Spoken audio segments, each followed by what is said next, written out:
If you are a man or a woman and you're married, you need to hear this.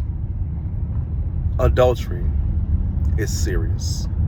It's a serious offense. And once it is done in your marriage, not saying that God can't restore you, but a lot of times there's no going back. Because, the mind does not see words. It sees pictures. It remembers. None of us are Christ. We can't forgive and cast it into the sea of forgiveness. We're still human and we're going to always remember. And some of us never come back from it because it's just that hard to fathom that someone else was more appealing to you than I was. That's hard.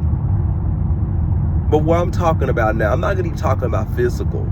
I'm talking about mental adultery. I'm talking about, no, it's not okay to look at that woman, dude. No, it's not okay to look at that man, woman. It's not okay to look at them, because when you're looking at them and you're lusting upon them in your heart, Jesus said you've already committed adultery. This is very serious. A lot of us grew up watching porn. A lot of us saw what was going on that screen, and we're expecting for our spouses to be able to perform the same way, not realizing that these people were taking certain things. These people were catching AIDS and diseases and getting each other pregnant. There was a lot of stuff going on. Marriages were being broken up. Homes were being broken up, all because of lust. And we entertained it. We bought it. And the problem with that is some of us have not been officially prayed over for God to rebuke those things and remove those things from us, and don't realize we have a soul tie to what we saw on the screen, a mental soul tie. You didn't physically soul tie, but you have a mental soul tie. And because you have that mental soul tie, you're expecting for your spouse to be like them. And what happens is when you are bringing this stuff into your bedroom and you have to get off in your bedroom, you can't climax, you can't fully enjoy sex with her because she's not the other woman or he's not the other man. It's diabolical and it's unfair to your spouse. Listen, you don't need a toy. You don't need the videos to be intrigued of your spouse. You need to pray. The Bible says these things come out through fasting and prayer. Ain't no other way that's gonna come out. I don't care how hard you try not to stare at that man. I don't care how hard you try to stare at that woman. You know what? I don't care how much you love your family. That's not gonna keep you from making a decision and committing adultery in your mind. That's not gonna keep you from committing adultery in the physical. You have to truly love God, love yourself. You love God first.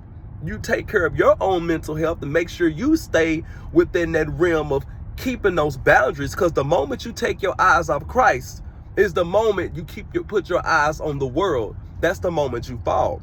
And I'm going to tell you right now, everything starts from somewhere. It starts from somewhere. When it comes to adultery, it starts from somewhere. It just doesn't happen simply. Either it started from what you were entertaining for a long time on those videos and it manifested in reality because you needed to be fulfilled and you weren't already fulfilled with who you with. So now you need to be fulfilled with something else. This is dangerous, brothers and sisters. And I believe that God is cracking down these last and evil days. Because listen, Jesus is coming back. And many of us may think just because we're going to church all week long, just because we attend the certain meeting boards and the choir, and we're doing all these things, that we're going to make it into heaven. Brothers and sisters, all of us are going to have to give an account in the last days of the good and the bad things we've done. We are going to have to give an account. We are. Listen, if you draw nigh to God, he's going to draw near to you. If you resist the devil, he'll flee. Stop with the mess. Stop with the hot mess temptations. Whatever you got going on, please let it go. Let go and let God. Love on your spouse. Fall in love with them more. Whenever you are having sex with your spouse, it's the spiritual connection between you two, man and woman, and God. It's a spiritual connection. But when you invite somebody else in your room by way of looking at the screen, you've already committed adultery. You're inviting a threesome in your room. You're inviting a whole orgy in your room, and you don't even realize it because you've become so numb to doing evil and don't realize that even Christian marriages do it. It's evil, brothers and sisters. I'm sorry, I'm calling it out. It's evil. You need to be intrigued by the person that God has given you. And then being real, if you know that those who God has given you, let that junk go. Because what's happening is it's going to keep on passing from one generation to another until someone stops the mess. I love you, brothers and sisters. You be blessed. Keep your eyes on Jesus. Keep your eyes on your spouse.